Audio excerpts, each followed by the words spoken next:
ನಮಸ್ಕಾರ. ನಮ್ಮ ಉಪಮುಖ್ಯಮಂತ್ರಿಗಳು ಡಾಕ್ಟರ್ ಪರಮೇಶ್ವರ್ ಅವರು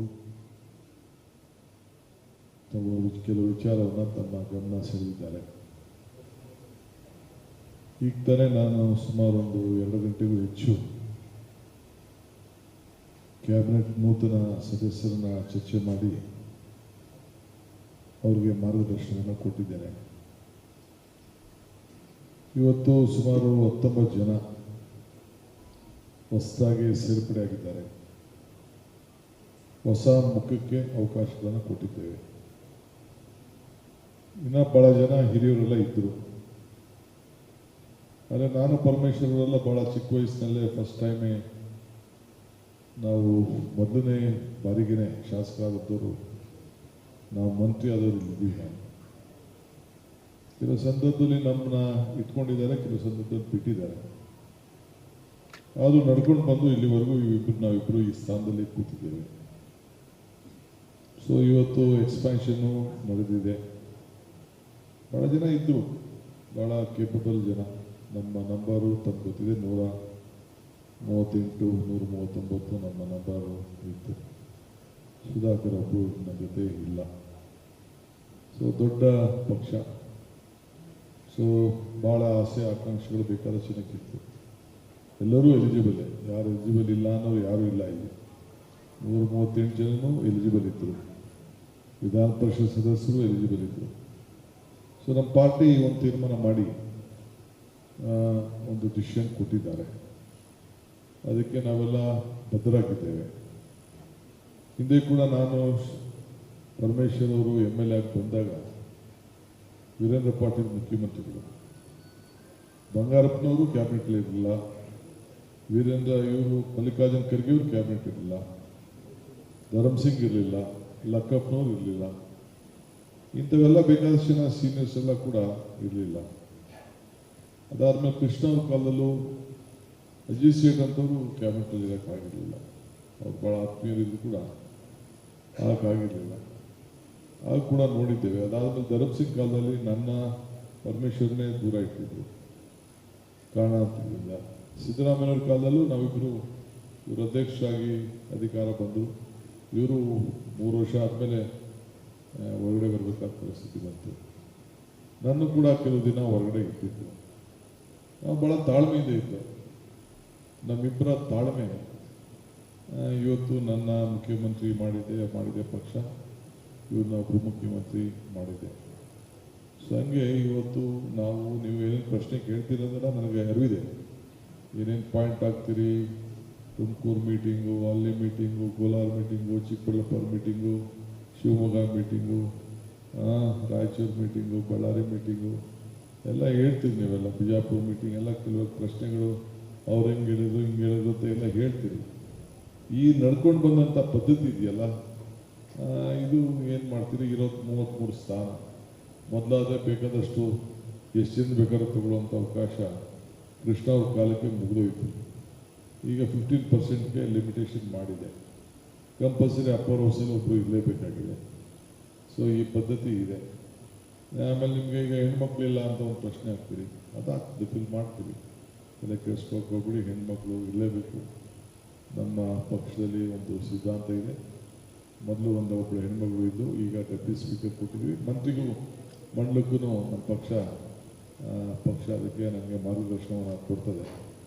ಸೊ ಅದು ಕೂಡ ಈಗ ನಾನು ಇಷ್ಟೊತ್ತು ಕ್ಯಾಬಿನೆಟ್ ಮೀಟಿಂಗಲ್ಲಿ ಎಲ್ಲ ನನ್ನ ಫ್ರೆಂಡ್ಸ್ಗೆ ಏನೇನು ಸವಾಲುಗಳಿದೆ, ಏನೇನು ಸಮಸ್ಯೆಗಳು ಬರ್ಬೋದು, ಇವೆಲ್ಲ ಕೂಡ ನಾನು ಎಕ್ಸ್ಪ್ಲೇನ್ ಮಾಡಿದ್ದೀನಿ. ಈಗ ನೀರಿನ ದೊಡ್ಡ ಸಮಸ್ಯೆ ಕಾವೇರಿ ಭಾಗದಲ್ಲಿ, ಎಲ್ಲ ರಾಜ್ಯದಲ್ಲಿ ಬರಗಾಲ. ಈಗ ಕೆಲವೆಲ್ಲ ಬಂದಿರ್ಬೋದು ಸಮಸ್ಯೆಗಳು. ಈಗ ಮೊನ್ನೆ ತಾನೇ ಭಾಳ ದೊಡ್ಡ ಭೀಕರವಾದಂಥ ಕಂಟಕ ಇತ್ತು. ದೇವರ ಕೃಪಾ, ನಿಮ್ಮೆಲ್ಲರ ಆಶೀರ್ವಾದ. ಇವತ್ತು ಡ್ಯಾಮ್ನಲ್ಲಿ ಇವತ್ತು ನಾವು 3,000 ಬಿಡು ಅಂತ ಹೇಳಿದ್ರೆ ಇವತ್ತು 30,000 ಬಿಡ್ತಾ ಇದ್ದೀವಿ. ನಾವು ಅಲ್ಲೇ ರಿಲೀಸ್ ಮಾಡ್ತಾಯಿದ್ವಿ. 30,000 ಅಷ್ಟು ನೀರು ಹೋಗ್ತಾ ಇದೆ. ಆದರೆ ಇನ್ನೂ KRS ತುಂಬಿಲ್ಲ, ಹೇಮಾವತಿನೂ ತುಂಬಿಲ್ಲ. ಸೊ ಬೇರೆ ಎಲ್ಲ ಸ್ವಲ್ಪ ಇನ್ಫ್ಲೋ ಸ್ವಲ್ಪ ಸರಿಯಾಗಿ ಆಗ್ತಾಯಿದೆ. ಮಧ್ಯ ಸ್ವಲ್ಪ ಕಡಿಮೆನೂ ಆಗಿತ್ತು. ಅದೇ ರೀತಿ ಮಲೆನಾಡಲ್ಲೂ ಮಳೆ ಬರ್ತಾ ಇದೆ ಸ್ವಲ್ಪ. ಇನ್ನು ತುಂಗಭದ್ರಾಗೆ ನೀರು ಸಾಕಷ್ಟಿಲ್ಲ. ಇನ್ನು ಬರೀ ಇದು ಆಲ್ಮಟ್ಟಿಗೆ ಮಾತ್ರ ಸ್ವಲ್ಪ ನೀರು ಬರ್ತಾ ಇದೆ. ಇದನ್ನೆಲ್ಲ ಇನ್ನು ಬರಗಾಲ ಇದೆ. ಕೆಲವು ಭಾಗದಲ್ಲಿ ಜಾಸ್ತಿ ಮಳೆನೂ ಬೀಳ್ತಾ ಇದೆ, ಅನಾಹುತಗಳು ಆಗಿದೆ. ಶಿವಮೊಗ್ಗದಲ್ಲಿ, ತೀರ್ಥಹಳ್ಳಿಲೆಲ್ಲ ಅನಾಹುತ ಆಗಿದೆ, ಬೇರೆ ಕಡೆಲ್ಲ ಆಗಿದೆ. ಅದಕ್ಕೆಲ್ಲ ನಾನು ಏನೇನು ಪರಿಹಾರ ಕೊಡಬೇಕು ಅದಕ್ಕೆಲ್ಲ ನಾನು ರಿಪೋರ್ಟ್ ತರಿಸ್ಕೊಂಡು ಮುಂದಕ್ಕೆ ನಾನು ಅನೌನ್ಸ್ಮೆಂಟ್ ಮಾಡ್ತೀನಿ. ನಾನೇ ಮಾಡ್ಬೋದಾಯಿತು, ನನಗೆ ಗೊತ್ತಿತ್ತು ಈ ಕ್ಯಾಬಿನೆಟ್ ಎಕ್ಸ್ಪ್ಯಾನ್ಷನ್ ಆಗ್ತಿದೆ ಅನ್ನೋದು. ಸೊ ಅವ್ರ ಕೈಯಲ್ಲಿ ಲೋಕಲಲ್ಲಿ ಅನೌನ್ಸ್ಮೆಂಟ್ ಮಾಡೋಂಥ ಕೆಲಸ ನಾನು ಮಾಡಿಸ್ತೀನಿ, ಏನೇನು ಪರಿಹಾರ ಕೊಡಬೇಕು ಅಂತ. ಈಗ ಇಷ್ಟೊತ್ತು 2 ಗಂಟೆ ಎಲ್ಲ ಮಿನಿಸ್ಟರ್ಸ್ ಕೂಡ ನಾನು ಹೇಳಿದ್ದೇನೆ, ನಾಳೆ 1 ದಿನ ಮಾತ್ರ ನಿಮಗೆ ಅವಕಾಶ. ನಾಳಿದಿಂದಲೇ ನಿಮ್ಮ ಜಿಲ್ಲೆ ಏನೇನು ಜವಾಬ್ದಾರಿ ವಹಿಸ್ತೀನಿ. ನಾನು ಈಗ ಡಿಸ್ಟ್ರಿಕ್ಟ್ ಮಿನಿಸ್ಟರ್ ಅಂತ ಈಗ ಅನೌನ್ಸ್ಮೆಂಟ್ ಮಾಡಿಲ್ಲ, ಬಟ್ ಕೆಲವರಿಗೆ ಆ ಜಿಲ್ಲೆಗಳಿಗೆ ಜವಾಬ್ದಾರಿಯನ್ನು ವಹಿಸಿದ್ದೇನೆ. ಅಲ್ಲಿ ಹೋಗಿ ಇಲ್ಲ ಅತಿವೃಷ್ಟಿ ಆಗಿರ್ಬೋದು, ಬರಗಾಲ ಇರ್ಬೋದು, ಇಲ್ಲ ನೀರು ಜಾಸ್ತಿ ಇರ್ಬೋದು, ಕಡಿಮೆ ಇರ್ಬೋದು, ಇದಕ್ಕೆಲ್ಲ ಕೂಡ ನೀವೆಲ್ಲ ಹೋಗಿ ಫೀಲ್ಡ್ ವಿಸಿಟ್ ಮಾಡಬೇಕು ಅಂತೇಳಿ ಕಂಪಲ್ಸರಿ ನೀವು ಟೂರ್ ಮಾಡಿಕೊಂಡು ನಿಮ್ಮ ಜಿಲ್ಲೆಗಳನ್ನ ಟೂರ್ ಮಾಡ್ಕೊಂಡು ಬಂದು ನಮ್ಮ ರೆವಿನ್ಯೂ ಮಿನಿಸ್ಟ್ರಿಗೆ ರಿಪೋರ್ಟ್ ಕೊಡಬೇಕು ಅಂತ ಹೇಳಿದ್ದೇವೆ. ಈಗಾಗಲೇ ಅಪೋಸಿಷನ್ ಪಾರ್ಟಿಯವರು ಹೀಗೆ ಬರಗಾಲ ಅನೌನ್ಸ್ಮೆಂಟ್ ಮಾಡಿ ನಾವು ಅಸೆಂಬ್ಲಿ ನಡೆಸೋಕ್ಕೆ ಬಿಡಲ್ಲ ಅಂತ ಪಾಪ ಹೇಳ್ತಾ ಇದ್ದಾರೆ. ಅವರೆಲ್ಲ ಅನುಭವಿಸ್ತಾರೆ, ಅವರೆಲ್ಲ ರೆವಿನ್ಯೂ ಮಿನಿಸ್ಟರ್ ಎಲ್ಲ ಆ ಕೆಲಸ ಮಾಡ್ತಾ ಇದ್ದಾರೆ. ಅದಕ್ಕೆಲ್ಲ ಟೈಮ್ ಬಂದಾಗ ಅದಕ್ಕೆ ಉತ್ತರ ಕೊಡೋಣ. ಬಟ್ ಈಗ ರಿಪೋರ್ಟ್ ಅಂತೂ ನಾವು ನಮ್ಮ ಮಂತ್ರಿಗಳು ಹೋಗಿ ಕೊಡಬೇಕು. ಈಗಾಗಲೇ ಅವ್ರಿಗೂ ರಿಪೋರ್ಟ್ ಇದೆ, ತಮಗೆಲ್ಲ ಗೊತ್ತಿದೆ. ಈಗಾಗಲೇ ನಾನು ಬೆಳಗಾವಿ, ಚಿತ್ರದುರ್ಗ ಮತ್ತು ಗುಲ್ಬರ್ಗ 3 ಡಿವಿಷನ್ನು ನಾನು ಮೀಟಿಂಗ್ ಮಾಡಿದ್ದೀನಿ. ಮೈಸೂರನ್ನು ಮಾಡಬೇಕಾಗಿತ್ತಷ್ಟೇ, ಅದನ್ನು ಸದ್ಯದಲ್ಲಿ ನಾನು ಟೈಮ್ ತೆಗೆದುಕೊಂಡು ಆ ಡಿವಿಷನ್ ಕೂಡ ಏನೇನು ಸಮಸ್ಯೆ ಇದೆ ಅಂತ ನಾನು ಖಂಡಿತ ಮಾಡೋದಿದ್ದೇನೆ. ಸೊ ಈಗಾಗಲೇ ನಮ್ಮ ಎಲ್ಲ ಶಾಸಕರು ಕೂಡ ಪಾರ್ಟಿಸಿಪೇಟ್ ಮಾಡಿದ್ದಾರೆ. 30, 35, 40, 50 ಜನ ಎಲ್ಲ ಕೂಡ ಆ ಭಾಗದವರೆಲ್ಲ MP ಗಳು MLA ಬಂದಿದ್ದಾರೆ. ಎಲ್ಲರಿಗೂ ಚರ್ಚೆ ಮಾಡೋಕ್ಕೆ ಅವಕಾಶ ಮಾಡಿಕೊಟ್ಟಿದ್ದೀನಿ. ಎಲ್ಲ ಸಲಹೆಗಳು ಕೇಳಿದ್ದೀನಿ. ಸುಮಾರು 1 ಕೋಟಿ ರೂಪಾಯಿ ಅಷ್ಟು ಹಣ ಪ್ರತಿಯೊಂದು ವಿಧಾನಸಭಾ ಕ್ಷೇತ್ರಕ್ಕೂ ಕೂಡ ಕುಡಿಯೋ ನೀರಿಗೆ ನೀವು ಮಾತ್ರ ಸ್ಪೆಂಡ್ ಮಾಡಬೇಕು ಅಂತೇಳಿ ಅವ್ರಿಗೆಲ್ಲ ಮಾರ್ಗದರ್ಶನವನ್ನು ಕೊಟ್ಟಿದ್ದೇನೆ. ಬಹುಶಃ ಅವರೆಲ್ಲ ಕೂಡ ಈಗಾಗಲೇ ಪ್ರಾರಂಭ ಮಾಡ್ತಾರೆ. ಈ ಮಧ್ಯದಲ್ಲಿ ಇವತ್ತು ನಾನು ಅವ್ರಿಗೆ ಕಂಪಲ್ಸರಿ ಎಲ್ಲರೂ ಹೋಗಬೇಕು ಅಂತ ನಾಳಿದಿಂದನೇ ತಾವು ಪ್ರವಾಸ ಶುರು ಮಾಡಬೇಕು ಅಂತ ಹೇಳಿದ್ದೇನೆ. ಡಿಸ್ಟ್ರಿಕ್ಟ್ ಆಫೀಸರ್ಸ್ಗೂ ಕೂಡ ಇನ್ಸ್ಟ್ರಕ್ಷನ್ ಕೊಡ್ತೀನಿ, ಫೀಲ್ಡ್ ವಿಸಿಟ್ ಮಾಡಬೇಕು. ಅದಾದಮೇಲೆ ಒಂದು ರಿಪೋರ್ಟನ್ನು ತಂದುಕೊಟ್ಟು ಆಮೇಲೆ ಏನು ಸರ್ಕಾರ ತೀರ್ಮಾನ ಮಾಡಬೇಕು ಆ ತೀರ್ಮಾನವನ್ನು ಮಾಡ್ತೇವೆ. ಆಮೇಲೆ ಎಲ್ಲರೂ ಕೂಡ ಈ ರಿವ್ಯೂ ಮಾಡಬೇಕು, ಡ್ರಾಫ್ಟ್ ಸಿಚುವೇಶನ್ನ ಏನೇ ಸಮಸ್ಯೆ ಇದ್ದರೂ ಕೂಡ ಅಲ್ಲಿ ಚರ್ಚೆ ಮಾಡಬೇಕು, ಎಲ್ಲರೂ ಕರ್ಕೊಂಡು ಹೋಗಬೇಕು ಅಂತ ಹೇಳಿದ್ದೇನೆ. ಈ ಬರೀ ಕಾಂಗ್ರೆಸ್ ಅವರು ಕರ್ಕೊಂಡು ಹೋಗೋದು ಅನ್ನೋದಿಲ್ಲ. ಜನಪ್ರತಿನಿಧಿಗಳು ಯಾರೇ ಆಯ್ಕೆಯಾಗಿದ್ದಾರೆ ಅವರೆಲ್ಲರೂ ಕೂಡ ನೀವು ತಿಳಿಸಿ ನೀವು ಹೋಗಬೇಕು, ಇದು ಸರ್ಕಾರ ಇದು ಅನ್ನೋದು ಕೂಡ ಅವರಿಗೆಲ್ಲ ಮಾರ್ಗದರ್ಶನವನ್ನು ಕೊಟ್ಟಿದ್ದೇನೆ. ಬಹುಶಃ ಎಲ್ಲರೂ ಕೂಡ ಅವರ ಸಂದರ್ಭದಲ್ಲಿ ಹೋಗ್ತಾರೆ. ಸೊ ಮಂತ್ರಿಗಳ ಈಗಾಗಲೇ ನಾವು ಇನ್ನು ಮುಂದಕ್ಕೂ ಕೂಡ ಇವತ್ತು ನಮಗೆ ನಾಡಿನ ಜನತೆ ಸೇವೆ ಈ ದಿಟ್ಟಲ್ಲಿ ನಾವೆಲ್ಲ ನಮ್ಮ ಕೆಲಸವನ್ನು ಅವ್ರಿಗೆ ಹೇಳ್ತೇನೆ. ಏಕೆಂದರೆ ನಮ್ಮ ಈಗ ಮುಂದಕ್ಕೂ ಕೂಡ ನಮ್ಮ ಸೆಂಟ್ರಲ್ ಲೀಡರ್ಸು ಬಂದು ಅವ್ರನ್ನೆಲ್ಲ ಸಪ್ರೇಟಾಗಿ ಅವ್ರಿಗೆ ಏನೇನು ಮಾರ್ಗದರ್ಶನ ಕೊಡಬೇಕು, ಏನು ರೀತಿ ಅಂತೇಳಿ ಅದನ್ನು ಮಾಡ್ತಾರೆ. ಸೊ ದಯವಿಟ್ಟು ಇದಕ್ಕೆ ತಾವು ಕೂಡ ಮಾಧ್ಯಮದವರು ಇದನ್ನು ಗಮನಿಸ್ತಾ ಇರ್ತೀರಿ. ಒಂದು ತಮಗೆ ಮುಖ್ಯವಾಗಿ ನಾನು ಹೇಳ್ತಕ್ಕಿಂತ ಮುಖ್ಯವಾಗಿ ರಾಜಕೀಯ ಪ್ರಶ್ನೆ ನಿಮಗೆ ಮುಖ್ಯ.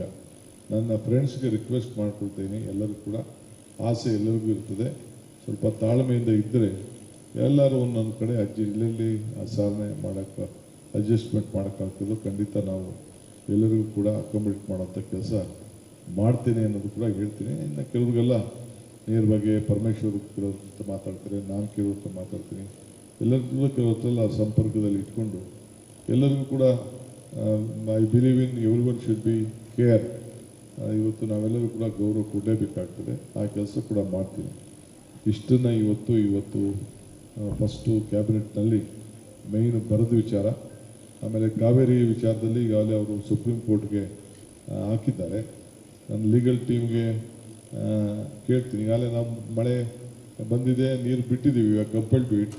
ಬಟ್ ಅದಕ್ಕೇನು ಲೀಗಲ್ ಅವ್ರು ನಮ್ಮವ್ರು ಏನು ನಮ್ಗೆ ಅಡ್ವೈಸ್ ಮಾಡ್ತಾರೋ ಅದಕ್ಕೆ ಯಾವ ರೀತಿ ಉತ್ತರ ಕೊಡಬೇಕು ಕೊಡುವಂಥ ಕೆಲಸವನ್ನು ಮಾಡ್ತೀನಿ. If anything is there I am ready to accept your.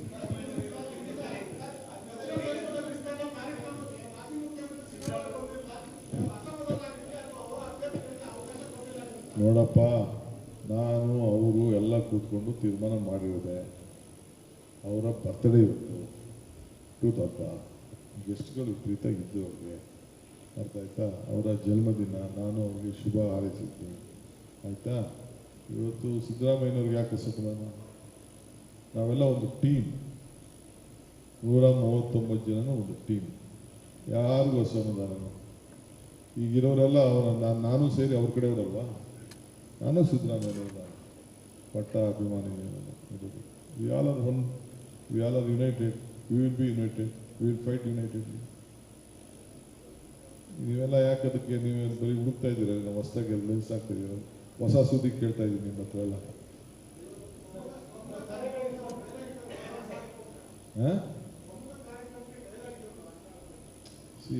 ಪಾಪ ಅವರು ಭಾಳ ಜನ ಗೆಸ್ಟ್ಗಳು ಮತ್ತೊಂದು ಕೆಲವೆಲ್ಲ ಹೇಳ್ತಾ ಇರ್ತಾರೆ, ಸಿಗದೆ ಹೋದವ್ರಿಗೆ ಸಮಾಧಾನ ಹೇಳ್ತಾ ಇರ್ತಾರೆ. ಅವರು ತಡೀರಪ್ಪ, ಆಯಿತು, ಟೈಮ್ ಆಯಿತು, 2 ವರ್ಷ 3 ವರ್ಷ ಮಾಡಿದ್ದೀರಿ, ಬೇರೆ ಅಂತ ಅಂದ್ಬಿಟ್ಟು is doing hour party work. ಖಂಡಿತ ಮಾತಾಡಿದ್ದೀವಿ, 5 ಸತಿ ಮಾತಾಡಿದ್ದೀನಿ ನಾನು.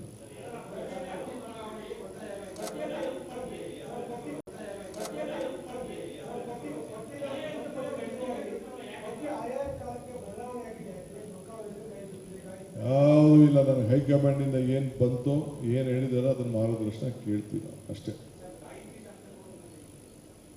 ಅದು ಕೆಲವು ಟೆಕ್ನಿಕಲ್ ಇಶ್ಯೂಸ್ ಇದೆ ನಮ್ಮ ಪಾರ್ಟಿಲಿ, ಕೆಲವು ಟೆಕ್ನಿಕಲ್ ಇಶ್ಯೂಸ್ ಇದೆ.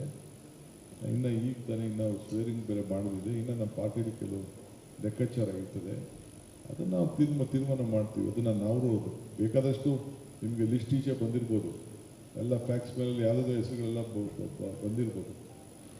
ಅದೆಲ್ಲ ಅಧಿಕೃತ ಅಲ್ಲ. ನಾನು ಏನು ಸೈನ್ ಮಾಡಿ ಗವರ್ನರ್ ಕೊಟ್ಟಿರ್ತೀನಿ, ದಟ್ ಈಸ್ ಓನ್ಲಿ ಫೈನಲ್. ನನಗೇನು ನಮ್ಮ ಪಾರ್ಟಿ ಹೈಕಮಾಂಡ್ ಅವ್ರು ನನಗೆ ತಿಳಿಸಿರ್ತಾರೆ, ದಟ್ ಈಸ್ ಫೈನಲ್.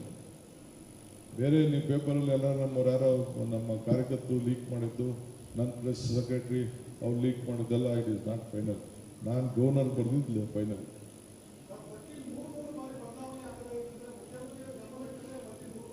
ಎಲ್ಲೂ ಆಗಿಲ್ಲ, ನಿಮ್ಗೆ ಕಾಣ್ತಾ ಇದೆ ಅಷ್ಟೇ. ಈಗ ಎಷ್ಟು ಹೆಸರು ಬೇಕಾದ್ರೂ ಚೇಂಜ್ ಮಾಡ್ಬೋದು. ನೀವು ಎಷ್ಟು ಮಖಗಳು ತೋರಿಸಿದ್ರಿ 20 ದಿನದಿಂದ? 4 ಕ್ಯಾಬಿನೆಟ್ ತೋರಿಸಿದ್ರಿ ನೀವು. 4 ಕ್ಯಾಬಿನೆಟ್ ತೋರಿಸಿದ್ರಿ.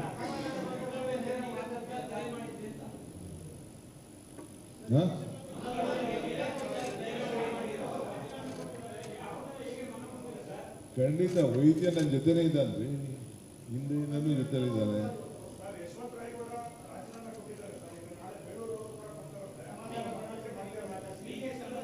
ಇಲ್ಲೇ ನೋವಾಗಿರ್ತದೆ, ನೀವು ನನ್ನ ನೋವಾಗಿರ್ಲಿಲ್ವಾ?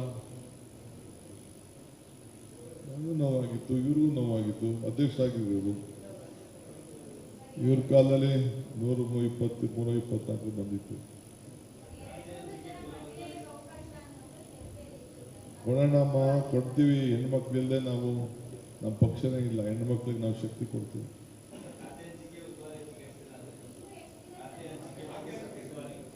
ಫಸ್ಟ್ ಎಲ್ಲರಿಗೂ ಹೇಳಿದ್ದೀನಿ, ಇಲ್ಲಿ ಯಾರು ಕಾಯ್ಕೊಂಡು ಕೂತ್ಕೊಳಕ್ ಹೋಗ್ಬಿಡಿ. ಆಫೀಸು, ಮನೆ, ವಾರ, ತುರ ಎಲ್ಲ ಇಲ್ಲಿ ಬಿಟ್ಬಿಟ್ಟು ನಾಳೆ ಒಂದೇ ದಿನ ನೀವು ಕ್ಷೇತ್ರಕ್ಕೆ ಹೋಗ್ಬೇಕು ಅಂತ, ಜಿಲ್ಲೆಗೆ ಹೋಗ್ಬೇಕು ಅಂತ ಹೇಳಿದ್ದೀನಿ. ಅದಾದಮೇಲೆ ಆಮೇಲೆ ನಾನು ಅದ್ರ ಬಗ್ಗೆ ಮಾತಾಡ್ತೀನಿ.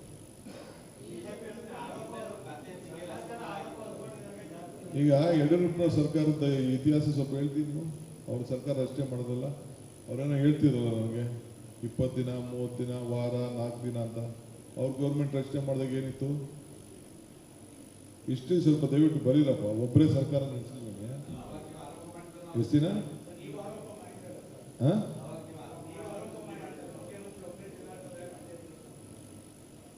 ಅದನ್ನು ನೀವು ಬರೀರಿ ಅಂತ ನಿಮ್ಗೆ ರಿಕ್ವೆಸ್ಟ್ ಮಾಡ್ತೀನಿ. Thank you.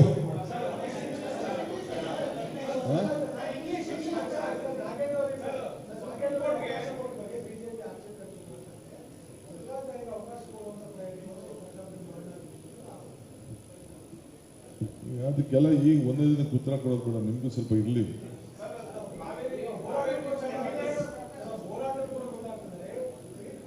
ಈಗ ಆಯ್ತಪ್ಪ, ನನ್ನ ಮೇಲೂ ಕೇಸ್ ಹಾಕೋರಯ್ಯ, ನನ್ನ ಮೇಲೂ ಕೇಸ್ ಹಾಕವ್ರೆ. ನಾನು ಚೀಫ್ ಮಿನಿಸ್ಟರ್ ಮಾಡೋದು ನಮ್ಮ ಪಾರ್ಟಿಯವರು. ನನ್ನ ಮೇಲೂ ಎಲ್ಲ ಭ್ರಷ್ಟಾಚಾರದ ಕೇಸಲ್ಲಿ ಹಾಕಿಲ್ವಾ? ಜೈಲಿಗೆಲ್ಲ ಕಳಿಸಿಲ್ವಾ? ಯಾರಾದ್ರು ಹೇಳಿ, ನಾನು ಬೇರೆ ಸ್ಟೋರಿಗಳೆಲ್ಲ ಹೇಳಿ ನಾನು.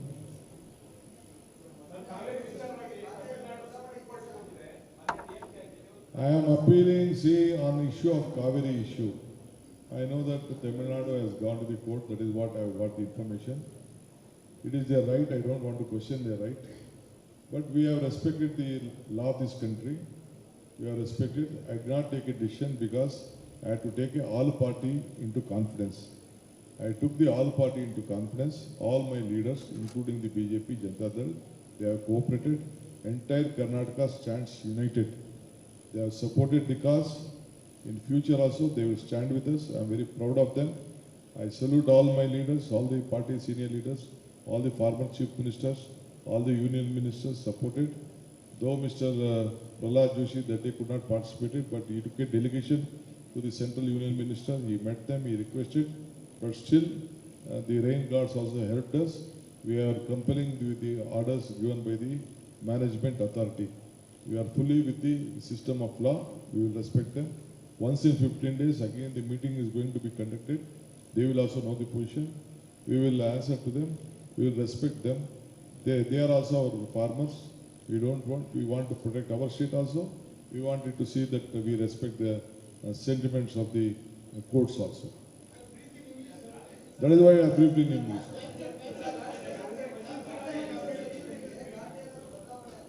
ಯಾರಿಗೆ? Nothing doing. Party high command ಏನು ಹೇಳ್ತದೋ ಅದಷ್ಟೇ.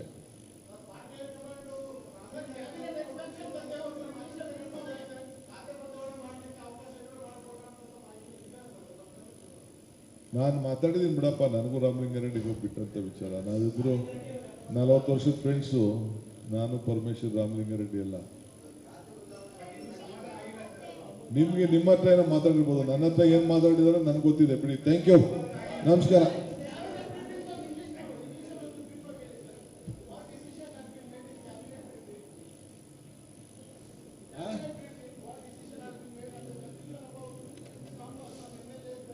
There is no confusion. Party has a very big number. All of them are loyal. Of course, everyone will want to become ministers. But still, we also have waited long back. There is a big history in the Congress party. When Veerendra Patil was there, Mr. Karge Saab, Dharam Singh Saab, Bangarappa Saab, they also were not the ministers.